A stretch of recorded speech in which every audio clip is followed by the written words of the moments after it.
히브리서 5장 12절로 33절에 말씀까지 보도록 하겠습니다. 사도들의 손을 통하여 민간의 표적과 기사가 많이 일어나매 믿는 사람이 다 마음을 같이하여 솔로몬 행각에 모이고 그 나머지는 감히 그들과 상종하는 사람이 없으나 백성이 신성하더라. 밑끝 집게로 나오는 자가 더 많으니 남녀의 큰 무리더라. 심지어 병든 사람을 메고 거리에다가 침대와 료 위에 누이고 베드로가 지날 때에 혹 그의 버림자라도 누구에게 덮일까 하라고. 예루살렘 부근의 수많은 사람들이 모여 병든 사람과 더러운 귀신에게 괴로움을 받는 사람을 데리고 와서 다 나음을 얻으니라. 대제사장과 그와 함께 있는 사람 즉 사두개인의 강사가 다 마음에 시기가 가득하여 일어나서 사도들을 잡아다가 옥에 가두었더니 주의 사자가 가까이 문을 열고 끌어내어 이르되 가서 성전에 가서 서서 이 생명의 말씀을 다 백성에게 말하라 하매 그들이 듣고 새벽에 성전에 들어가서 가르치더니 대제사장과 그와 함께 있는 사람들이 와서 공회와 이스라엘 족속의 원로들을 다 모으고 사람을 옥에 보내어 사도들을 잡아오라 하니 부하들이 가서 옥에 사도들을 보지 못하고 돌아와 이르되 우리가 보니 옥은 든든하게 잠기고 지키는 사람들이 문에 서 있으되 문을 열고 본즉 그 안에는 한 사람도 없더이다 하니 성전 맡은 자와 제사장들이 이 말을 듣고 의혹하여 이 일이 어찌 될까 하더니 사람이 와서 아니되 보소서 옥에 가두었던 사람들이 성전에 서서 백성을 가르치더이다 하니 성전 맡은 자가 부하들과 같이 가서 그들을 잡아왔으나 강제로 못함은 백성들이 돌로 칠까 두려워함이더라. 그들을 끌어다가 하나님이 대제사장이 물어 이르되 우리가 이 이름으로 사람을 가르치지 말라고 언금하였으되 너희가 너희 가르침을 예루살렘에 가득하게 하니 이 사람의 피를 우리에게로 돌리고자 함이로다. 베드로와 사도들이 대답하여 이르되 사람보다 하나님께 순종하는 것이 마땅하니라. 너희가 나무에 달아 죽인 예수를 우리 조상 하나님이 살리시고 이스라엘에게 회개함과 죄사함을 주시려고 그를 오른손으로 높이사 임금과 구주로 삼으셨느니라. 같이 합시다. 우리는 이 일의 증인이요 하나님 우리에게 순종하는 사람들에게도 신 성령도 그러하니라 하더라. 아멘. 마치 전쟁이 일어난 것처럼 영적 싸움을 계속하고 이게 다 교리 논쟁이죠. 율법에서 해방되지 못한 사람과 성령 받고 복음을 알고 그리스도 안에 사는 사람과 전쟁이 일어난 거죠. 영적인 차이가 영적으로 이해하지 못하는 그리스도 영접하지 않는 자들과 그리스도가 주장하는 사람의 차이가 얼마나 큰지를 그대로 보여주고 있습니다. 첫 부분에서는 사도들을 통해서 나타나는 표적, 기사 이게 많이 일어났다. 사람들이 마음을 같이 해서 솔로몬 행각에 보이고 계속해서 일어나는 그 일들이 그들의 심령을 움직이는 것 같아요.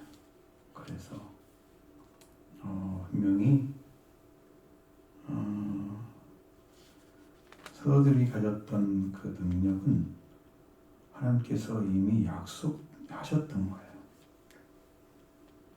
사람들 입장에서 8절에 너희가 그러나 성령을 받고 성령이 너에게 임하시면 너희가 권능을 받고 그랬죠.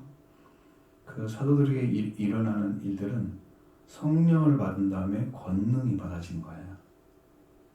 그러니까 저도 이제 그걸 기도하고 있습니다. 하나님, 그때만 있는 게 아니고 지금도 있는 겁니다. 지금도 허락하시라고.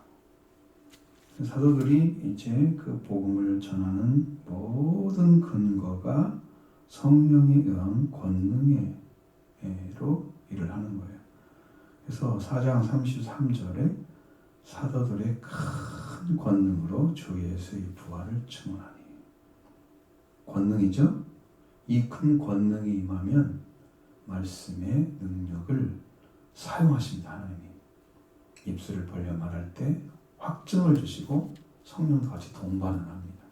그래서 능력이 같이 나가고 권세도 같이 사용되고 주님 일을 하시죠. 그러니까 성령 받은 자들의 특권입니다. 그것을 이제는 사용해야 되겠다. 나는 그런 생각을 해서 그냥 기도를 하는 거예요. 하나님께 큰 권능을 사용할 수 있도록 그렇게 인도해 달라고 좀 기도합니다. 왜? 이때 일어났던 것도 오늘 성령 받는 자는 똑같이 행할 수 있습니다. 그 권세를 하나님이 물로부터 부으시면 그 역사가 하나님에 의해서 일어나는 것이기 때문에 우리 능력이 아니죠. 하나님이 행하시는 거죠. 표적과 기사가 많이 일어났다. 사도들의 손을 통해서 교회만 일어난 게 아니라 민간에 일어났다고 그러잖아요. 밖에서 이제 이 활동이 되기 시작한 거예요. 교회 안에서만 일하는 게 아니고요.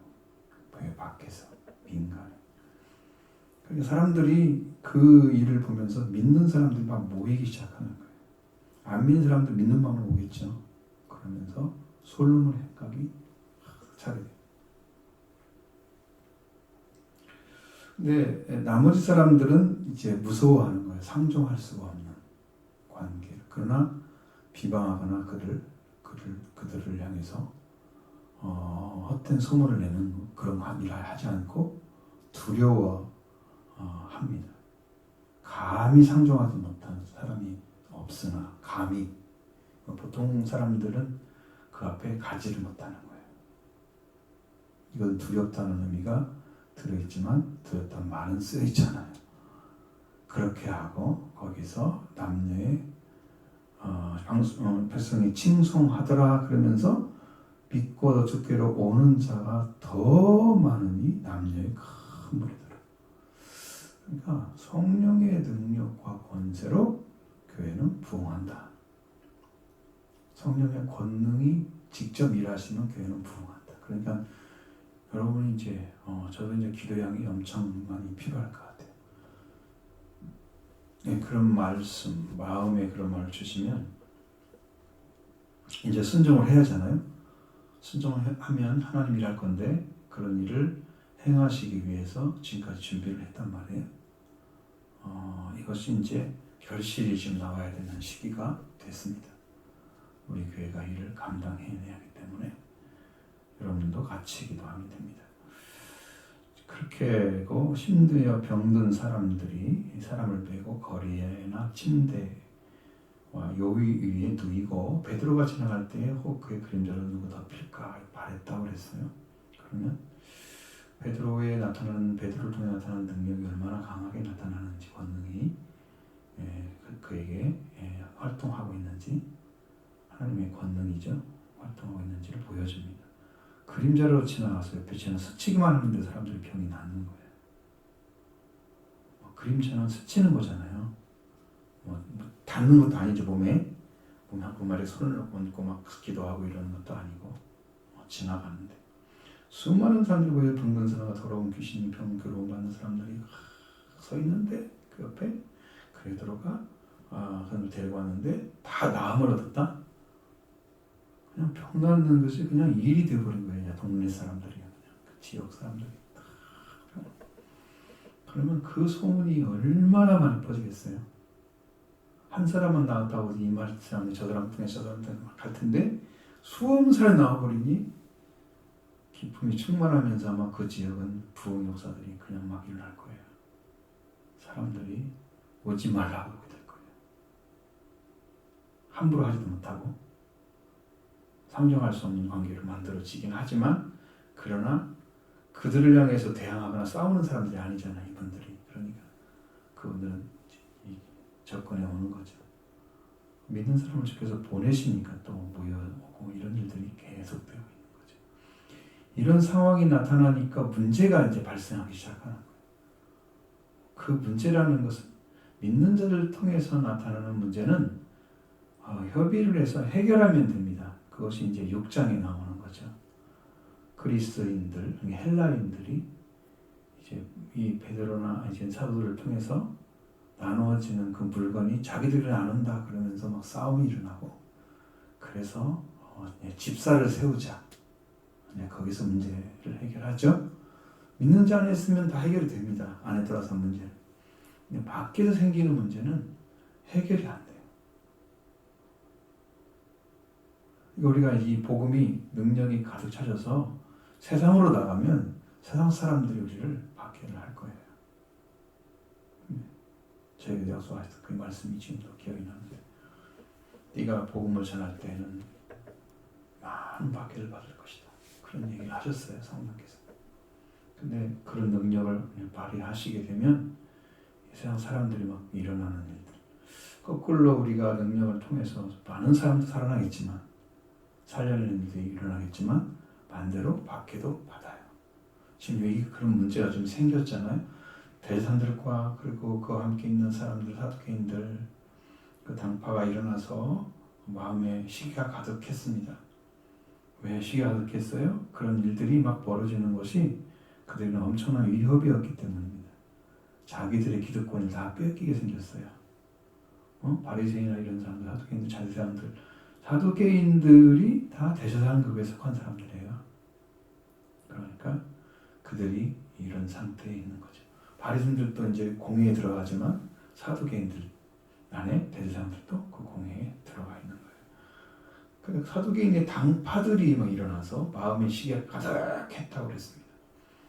그래서 사도들을 잡아다가 거기 가두어버립니다. 당신들이 가둔다고 해서 가둬지는 게 아니고, 당신들의 능력이 어디가 있어요? 우리 하나님께서 행하시면 그런 것들 능력이기죠. 왜? 하나님은 좋은 자를 살리는 권세도 가지고 계시고, 이제 없는 것을 있는 것처럼 부르시는 능력도 하시는 분인데, 이분이 믿는 자에게 능치 못하는 일이 있겠느냐고 말씀하신 그 하나님께서 가둬놓았다고 하는데, 그냥 그 가둬놓은 사람들이 거기서 이제 일을 하고 있는 사람들, 이제 옥에서 감옥에 이르렀던 사람들이 다 눈 뜨고 다 지키고 있는데, 그 사람만 빼가가지고 올라갔다 딴 데 세워버리잖아요. 누가 그걸 막을 길이 없는 거죠. 그러니까 그런 능력을 행하시는 것은 지금 그때의 그 복음이 전해져야 되기 때문에. 바울이 순교당하지 않고 더 많은 복음을 전할 수도 있었잖아요. 베드로도 그렇게 않잖아요. 하나님을 받으시잖아요. 기쁘게. 왜? 그 복음을 전할 때 또 세워서도 일을 하실 거니까 그렇게 하고, 하나님께서 행하시는 방식이 당신의 교회 안에서 이루어지는 일들이죠. 이렇게 이루어집니다. 그래서 사도를 옥에 가봐 거두었습니다. 그게 주의 사자가 나타나지. 이건 방금 사자, 주의 사자, 그러니까 사람을 말하는 게 아니고 여기는 천사를 가리킵니다. 엔젤로스. 그래서 사자가 밤에 옥문을 열고 끌어내요. 가서 생명의 말씀을 전하라. 백성에게 알려라. 성전에 들어가서 해라. 이렇게 알립니다. 자, 생명의 말씀을 백성에게 다 전하라. 그러니까 생명의 말씀을 전해야 될 대상이 지금 있기 때문에 하나님이 기적을 일으키는 거예요. 그것이 충만해지고 하나님 원하신 방식들이 다 이루어지면 이 사람들 순교로 간다고 해서 문제가 생기지 않아요. 지금은 전해야 할 때거든요. 이제 처음 복음을 폭발하기 시작하니까 이 말씀을 통해서 그 일이 지금 진행되고 있는 것입니다. 하나님의 놀라운 능력, 권능을 통해서 임하신 것들이 임하시면서 그들을 사용하시고 능력과 권세를 나타내시고 표적과 기사를 행하셔서 하나님의 역사를 크게 부흥하게 하죠. 그렇게 하면서 이제 생명의 말씀을 예수 그리스도를 전하는 것입니다. 여기 이제 보면 예수 그리스도의 복음을 전하죠. 나중에 보면. 네. 그들이 듣고 새벽에 성전에 들어가서 가르치고 있었습니다. 대제사장들과 그 함께 있던 사람들이 와서 공회에 모여서 이스라엘 족속의 원로들을 다 모아놓고 사람을 옥에서 내어보내 사도를 잡아오라. 사람을 옥에서 보내요. 사도를 잡아오라. 그럼 사도들이 갇혀 있는 것을 알고 있는 거죠. 그럼 부하들이 옥에 가서 사도를 보지 못하고 돌아오는 거예요. 왜? 우리가 보니 옥은 든든하게 잠기고 지키는 사람들도 옥문에 서 있는데 문을 열고 들어가 보니까 안에는 한 사람도 없었다.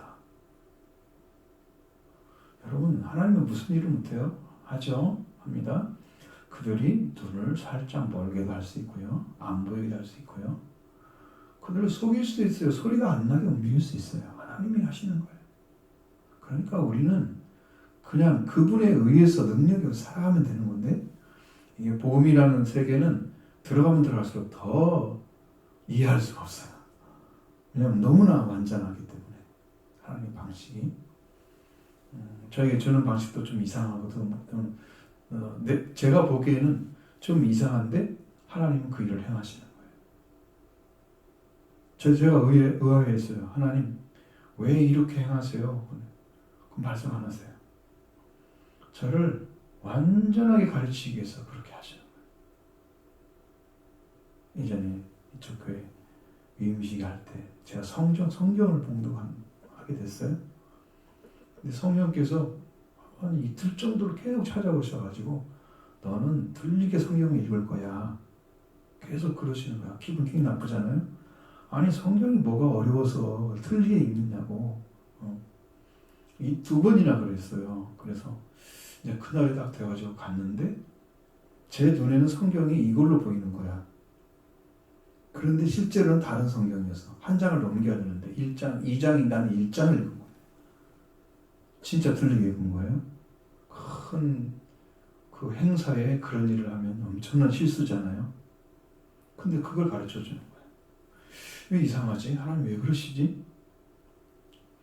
제가요, 그것을 통해서 성령 앞에 하나님 앞에 겸손해지는 거, 완전하게 엎드려서 그분의 뜻만 따라갈 수 있는 사람이 되게 만드는 거. 그러니까 너는 네 힘을 할 수 없어. 봐, 틀리지? 나만 순종해. 이걸 가르쳐 주는 거야. 하나씩 하나씩 배우는 거예요, 지금. 성령이 일하시는데. 하나님 방식이에요. 지금도 의심이 없어요. 하나님 말씀하시면 너무 정확하기 때문에. 그러니까 우리는 하나님을 의지하고 성령만 의지해서 일을 해야 됩니다. 그렇지 않으면 실수를 해요. 그렇다고 제가 이제 미안해서 목사님들한테 거기 이제 총회장 목사님 오셨거든요. 우리 노예에 계신. 그래서 전화를 했더니 그런 것은 그냥 잃어버려. 아무것도 아니야. 그러시는 거죠. 그런 분들 행사를 많이 했기 때문에 그런 문제를 삼지 않으시고 일을 하고 계신 것을 봤는데 여기는 이 성경에서 또 하나님께서 행하시는 보세요. 옥문이 그대로 든든하게 닫혀있다고 그러잖아요. 그러면 주님의 천사들이 와서 옥문을 열었을 때 그분이 분명히 열어졌으면 분명히 이제 우리가 상상하듯이 뭘 잠글 수 있는 방법을 놓고 이렇게 끼거나 뭐가 있었겠죠. 열쇠라도 뭐라도. 그러니까 그런 것이 열리기가 너무 어렵죠.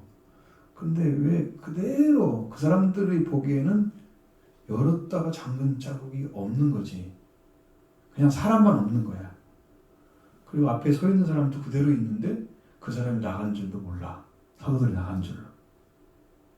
얼마나 놀라운 일이에요. 사람이 지나가는데 지나가는 것도 몰라? 그 옆에서 있으면 지나가는 거 보일 거 아니에요? 사도들이 지나가는 것도 못 봐. 소리도 안 들려. 어떻게 하겠어요? 그러니까 사람은 하나님께 속한 자가 아니기 때문에 사람이 가지고 있는 능력과 이런 것들을 인간이 가지고 있는 본능적인 것들을 하나님 다 잠재울 수 있어요. 그러니까 인간은 속을 수 있어요. 충분히 속아요. 그 어떤 것에 대해서도. 왜? 능력이 얼마나 작은지 몰라. 사람이 가지고 있는 한계가. 하나님은 그렇게 하시는 거예요. 행하시는 방식이 따로 있어요. 우리 눈에 보이지 않고 귀에 들리지도 않고 일을 하시는 거예요. 지금 지구가 돌아가는 속도가 어마어마하거든요. 근데 우리 귀에는 아무 소리도 안 들려요. 차만 지나가도 차는 그렇게 빠지도 않고 들이 얼마나 시끄러운지. 정류장은 저는 좀 조용해졌더라고요. 그러니까 하나님 행하신 일, 우주를 돌리시는 거 보면 아무 소리도 안 들리잖아요. 근데 그렇게 큰 별들이 우주에 운명이 떠서 다 돌아다니고 있어요, 지금. 하나님의 능력이죠. 사람 속이는 거 이건 아무것도 아니에요. 사람 그냥 소리 안 들리게 하시고, 못 보게 하시고, 그냥 가는 거예요. 안 보이고 안 들리는데 어떻게 막겠어요? 하나님의 능력을 주의 천사를 통해서 행하신 거죠. 성전 맡은 자와 제사장들이 이 말을 듣고 의혹하여 이 어찌 될까? 이게 두려움이었다는 거예요. 그들에게는 위협이 됐다는 거예요. 이 복음이 전해지는 속도나 능력이 너무 강력하기 때문에 그들은 어찌 될까? 엄청난 고민. 사람이 와서 알리되 보소서. 이제 거기서 그 일이 벌어지니까 어쩔까 그런 의혹을 하고 있을 때 사람이 와서 옥에 가두었던 사람들이 성전에서 백성을 가르치고 있습니다. 누가 그걸 보았겠어요? 사람들이 와서, 그 말은 지금 성전에서 가르치는 걸 보고 있는 사람들이 온 거죠. 봤던 사람들, 성전에서 지금 사도들이 말씀을 지금 전하고 있는 그 현장에 봤던 사람들이 이제 온 거죠. 그러니까 성전 맡은 자가 부하들과 같이 가서 그들을 잡아왔습니다. 그렇지만 그를 오라고 하는 것이 강제적으로 했다가는 백성들이 돌로 칠 것 같으니까 함부로 하지 못하고 어떻게 데려왔어요? 그를 끌어다가 공회 앞에 세우고 제사장들이 물어봤습니다. 이제 우리가 이 이름으로 가르치지 말라고 언금했는데 너희가 너희 가르침을 예루살렘에 가득하게 하니 이 사람의 피를 우리에게 돌리고자 함이로다. 무슨 말씀인지 알겠죠? 예수 그리스도가 그의 피를 우리에게 다 돌려라고 대인들이 소리쳤던 그것이 그때가 얼마 안 지났죠. 그렇게 말하고 있으면 죽이고 부활된 거 얼마 안 됐죠. 그러니까 그들은 기억하고 있는 거예요. 그 피를 우리에게 돌리게 하려고 하는 거다. 사람의 피를 우리에게 돌리고자 하는 거다. 피값을 치르게 하려고 하는 거다. 지금 그런 얘기죠. 피값을 치르려면 그들은 뭘 해야 됩니까? 죽어야 되는 거예요. 피는 생명이잖아요. 예수님이 피를 업신여기고 그를 십자가에 못 박았을 때 그들은 엄청난 범죄를 한 거예요. 나를 너에게 넘긴 자는 죄가 더 크다. 그 얘기했습니다. 가룟유다 죄가 더 크다고 그랬어요.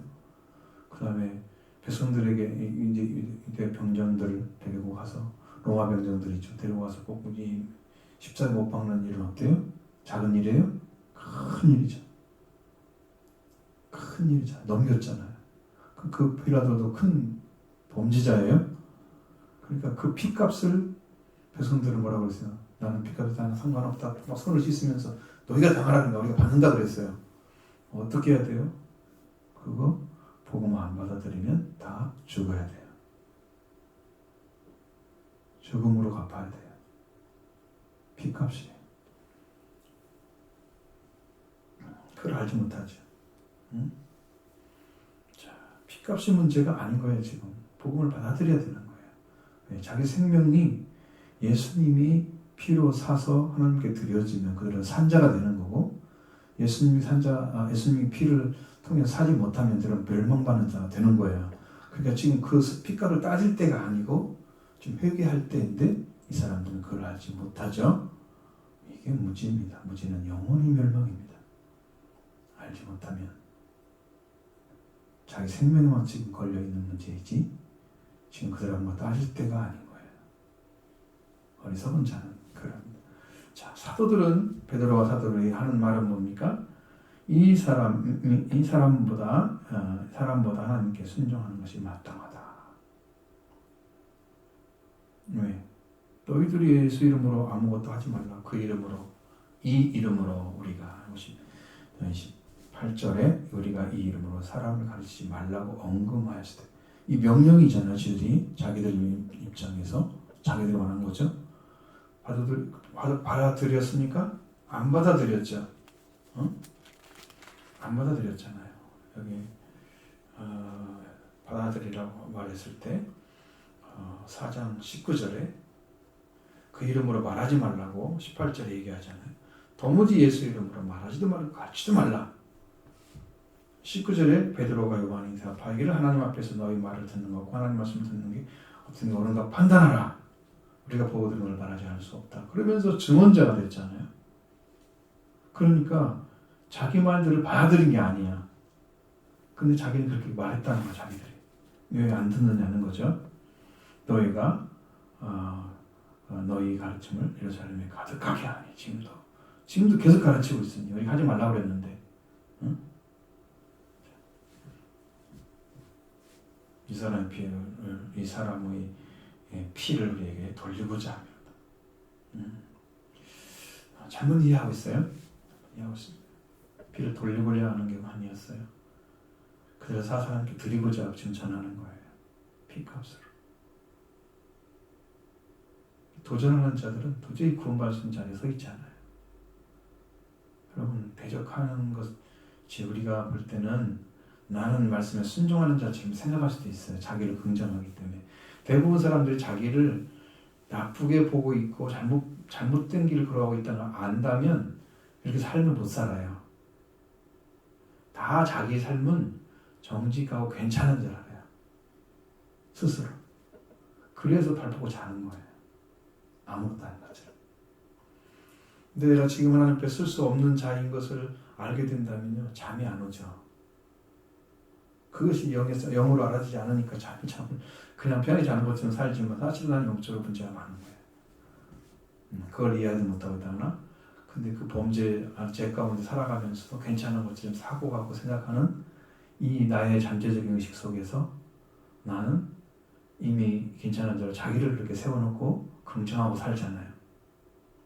자기를 부정하면 자기가 안 돼, 나쁜 놈이야, 나는 회개할 존재야 라고 인식이 된다면 율법의 역사죠. 죄를 인식하게 하는 거. 나는 범죄자. 그러니까 하나님 앞에 가야지. 내가 살지. 나는 죽어. 그 사람은 밤새 기도해요. 못 견뎌요. 이게 인식이 안 되기 때문에 기도를 못 하는 거예요. 여기서 모르니까. 그러니 하나님의 은혜를 받고 돌아오지 않는 사람들의 행위는 언제나 범죄 안에 있는 거고 죄 가운데 있는 거예요. 이게 두려워요. 많은 사람들이 그냥 괜찮은 것처럼 살고 있잖아요. 근데 왜 그러냐면 너도 그렇게 살고 나도 그렇게 사니까 괜찮은 거예요. 넓은 길로 같이 가니까 괜찮은 거예요. 자기들끼리 아무 문제가 없는 거예요. 세상 사는 방식이. 너들이 사는 거 좋지 나도 좋다. 다 같은 방법을 살아가고 있잖아요. 좁은 문이 아니죠. 좁은 길로 걸어간 적이 없죠. 그래 다른 거죠. 여러분, 죄를 알게 했다는 것은 엄청난 은혜인 거예요. 내가 하나님께 엎드릴 수밖에 없는 은혜를 베풀어 주신 거예요. 회개는 그걸 받아들이는 통로이기 때문에 은혜 중에 은혜가 회개예요. 그걸 받은 사람들이 복 받은 사람들이잖아요. 이 진리를 알아야 되는 거예요. 진리를. 자, 사도들은 베드로 사도는 너희 사람마다 하나님께 순종하는 것이 마땅하다라고 하나님께 순종만 강조하고 사람들의 말을 듣지 않기로 결정하죠. 딱 쳐버리는 거예요. 그런 말들은. 인간의 말이에요. 너희들이 바라보는 시각이 하나님 명령이 아니야. 거기는 나는 따라가지 않는다. 우리는. 하고 너희가 나무에 달아둔 예수를 우리 조상 하나님이 살리시고, 자, 여기는 이제 바로 나무에 달아 죽인 예수라고 해서 십자가 못 박힌 예수님을 하나님께서 너희 조상, 우리 조상, 그러니까 같은 이스라엘 유대인들 공동체들이잖아요. 다 하나의 민족이잖아요. 아브라함의 후손으로. 그럼 우리 조상, 그 하나님이 살리셨다. 부활의 주님을 증거합니다. 그러니까 자기 자신들이 믿고 있는 그 하나님이 너희는 예수를 십자가에 못 박아 매달았지만 우리 조상, 지금 너희나 나는 똑같이 믿고 있는 그 하나님이 그를 살리신 거야. 그러니까 얼마나 피부에 와닿겠어요. 직접 자기가 지금 경험하고 있는 일들이잖아요.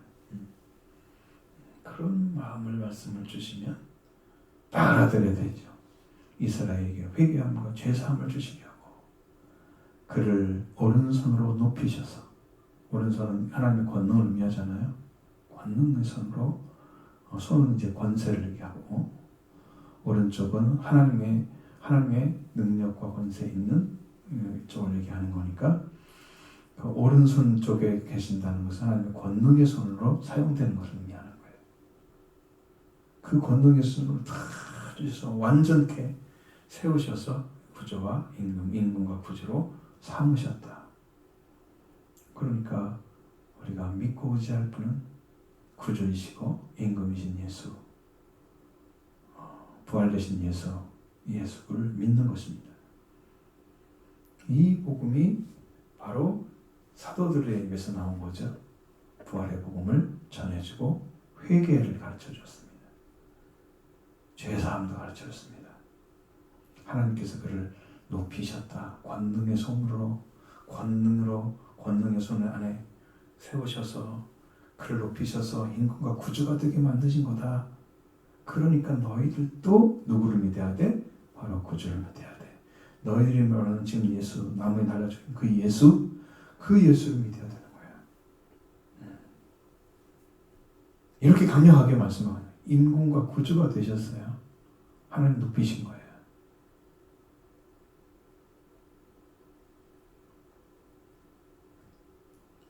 지금 그렇게 예수 그리스도를 임금과 구주로 믿고 있는 사람은 하나님이 높이신 예수, 높이셨다는 말은 말이에요. 영광을 다시 찾아주신 것을 말하는 거예요. 그 하나님이 예수 그리스도가 갈등 영광과 권세, 그걸 다시 찾아준 걸 말하는 거예요. 그래서 원래 예수님이 하나님이신 건데 그분이 이제 영원히 계시다가 이 땅에 인간의 모습으로 내려오셨는데 그 예수님이 이 땅에 오셔서 죽으시고 부활되시는 그 역사를 이루셔서 이스라엘에게 회개를 주시고 죄사함도 주신 거예요. 하나님이 그렇게 오셔서 하신 거예요. 그러면 그들 안에 계신 그들 심령 안에 계셔야 될 그분이 그 역사를 하러 오셨으면 그들도 똑같이 순종하는 자가 돼야 돼요. 왜? 우리 조상이라고 그랬잖아요. 남의 조상이 아니고 네가 믿는 하나님을 말하는 거예요. 그들도 하나님을 믿잖아요. 예수님을 안 믿지. 그러니까 똑같은 하나님이야. 그 하나님이 하신 거예요. 집에서 회개하는 거, 죄사함을 주시려고 오른손으로 삼아서 임금과 구주로 지금 세우셨다. 세우셨다는 의미입니다. 그러면 그 분을 믿고 따라가면 이게 다 그들도 동일한 은혜 가운데 성령을 받게 될 것입니다. 동일한 은혜로. 우리가 이 일의 증인이라고 했잖아요. 그리고 하나님 자기에 순종하는 자에게 주신 성령도 동일하게 그렇게 일을 행하고 계신다. 그러면 여러분 안에도 오신 주님이 우리 이 사도들을 통해서 일하시고 있는 분과 동일한 분인 거예요. 특별한 분이 아닌 거죠. 지금 증인된 자리는 똑같지는 않죠. 그냥 성령을 받게 하시는 건 똑같은 거예요. 그럼 순종하지 않는 사람에게, 하나님이 순종하지 않는 사람에게 하나님이 성령을 붓지는 않으십니다. 사무엘이 다윗을 찾아갔을 때 다윗의 형상을 봤잖아요. 아름답고 그는 용모가 뛰어나고 막 그런 게 있었잖아요. 근데 그 전에 형제들이 많이 있었잖아요. 7이나 있었는데 그들은 다 아니라고 딱 한 사람만 붙잖아요. 순종하는 사람. 순종하는 사람에게만 성령을 붓는 거예요. 오늘도 하나님께 순종한다는 말이 무슨 말이냐면, 자, 제가 이제 오늘 오전에도 말씀드렸던 내용 중에 하나님께 마음이 가고 있는 사람. 지금 우리가 하는 삶이 내 마음이 살아서 하나님께 지금 가고 있어. 그러니까 그분을 향해 가는 내 심령이 가고 있다는 사실을 알고 있는 사람. 늘 교제하고 그분과 함께 있다는 사실이 확증이 돼서 그 그리스도와 항상 간구하고 그리스도에 간구하고 하는 그 나가는 그 삶을 살고 있는 사람. 내 마음이 지금 하나님 향해 가고 있는 거예요. 성경에는 이제 베드로전서 3장에서 보면은 선한 양심의 강군이라 그렇게 써 있거든요. 부활돼서 이미 살아난 사람들 영으로 그런 사람들이 가지고 있는 심령이에요. 우리가 그 마음을 가지고 항상 하나님께 가고 있어야 돼요. 그래야 성령이 일을 하세요. 내 마음이 세상에 속해서 있으면서 하나님과 관계없는 세상의 일에 바쁘고 마음을 쓰다 보면 거기에는 머물러 있고 하나님께 가는 데는 딱 잃어버리고 살아요. 동행이라는 것은 일하는 순간에도 그분이 같이 계셔야 돼요. 하나님이 안 계신 게 아니고 내가 지금 그분과 함께 동행하지 않는 거예요. 그 일을 하더라도 내 중심에서 살아계신 하나님이 일을 하고 계신 것을 늘 느끼면서 감지가 되면서 일을 해요. 그러면 함께 동행하고 있는 거예요. 그렇지 않고 이 감지가 안 된 상태로 이제 살다가 나중에 또 깜짝 이렇게 잃어버렸다 다시 좀 생각하고 이렇게 되면 안 돼요. 늦어버리는 거예요. 시간을 잃어버렸어요. 그만큼. 그죠? 세월을 사야 되는데 값을 치러야잖아요. 그럼 내 마음 중심도 하나님께 드려지면은 이제 그 일이 되는 거거든요. 산 거죠. 그게 내가 시간을 다 들여서 내 마음도 다 들여서 산 거예요. 그래야 하나님과 관계가 맺어지고 하나님께 드리는 삶이 내 안에서 이루어지게 돼요. 이게 간단한 문제가 아니에요. 제가 말씀드리는 것은 하나님은 그런 삶을 우리한테 동행이라는 말로 써주는데 그 길로 가셔야 돼요. 그래서 하나님의 순종하는 사람.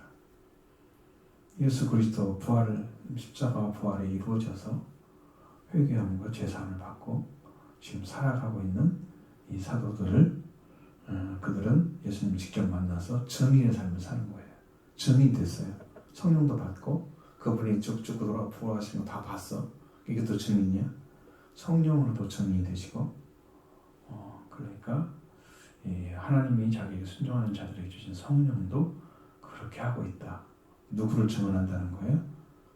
살리시고 죽으시고 부활되신 예수님을 하나님께서 그렇게 하셨고 성령도 그를 확인하고 우리들도 그렇게 하고 있다.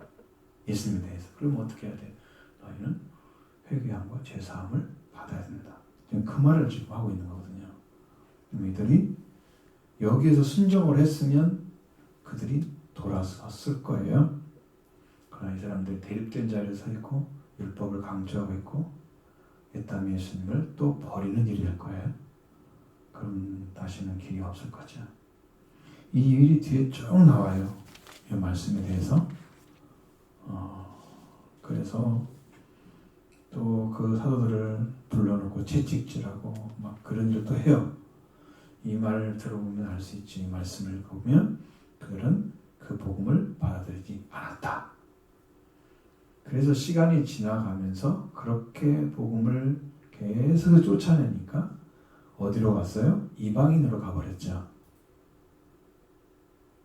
이방인으로. 바울이 복음을 전할 때도 이스라엘은 있었어요. 바울이 순교할 때도 아직 망한 때가 아니었어요.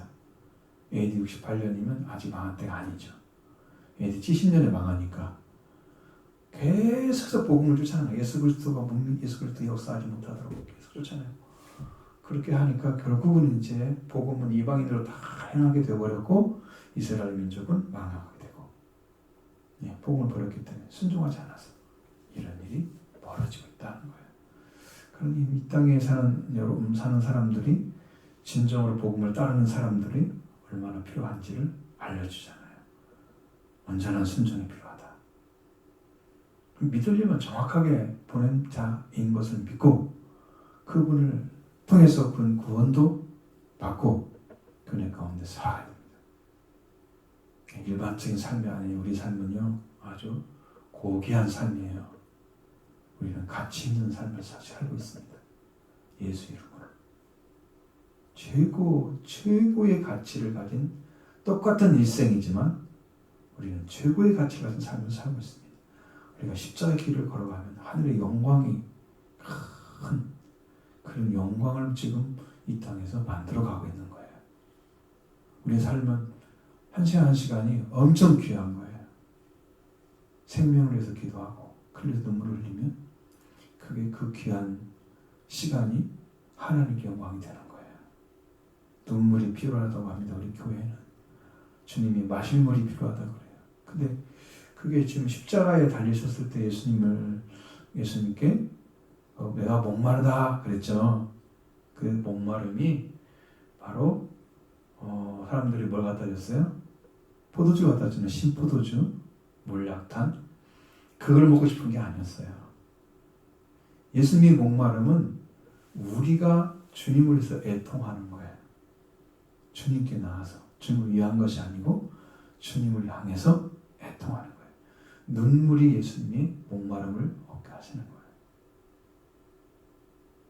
여러분 눈물로 기도하십시오. 주님이 그걸 찾고 있습니다. 우리 교회는 지금 목마름이 없다. 내가 목마르다 그러시는 거예요. 눈물로 기도한 사람이 없다 그러신대. 그러니까 우리가 확실하게 이 말씀을 지금 사도들이 가는 것처럼 우리도 또 동일하게 말씀을 받으니까 믿어서 우리도 그렇게 가고 또 그런 심령으로 하나님 우리를 세우신 대로 자라가면 머지않아 교회도 세우실 것입니다. 생명의 역사는 아주 천천히 움직이는 것 같지만 딱 시간이 찼을 때는 넘치게 부어지는 거예요. 저는 열심히 기도해서 이 복음의 역사가 일어나도록 그렇게 열심히 찾겠습니다. 또 권능을 달라고 기도하겠습니다. 저는 이 말씀이 계속 눈에 띄는 거예요. 지금도 사도들이 권능을 받고 왜 권능이 나타나지? 사도행전 1장 8절에 보니까 그러나 성령이 너에게 임하시면 너희가 권능을 받고 그 권능이 거기가 있었네. 그래서 사도들이 받은 권능을 가지고 일을 하는 거예요. 그게 부흥이죠. 이미 사탄의 역사는 완전히 꺾어버렸어요. 승리했어요. 우리도 이긴 자가 돼서 이러한 능력으로 승리하는 교회 그리고 성도가 되길 바랍니다.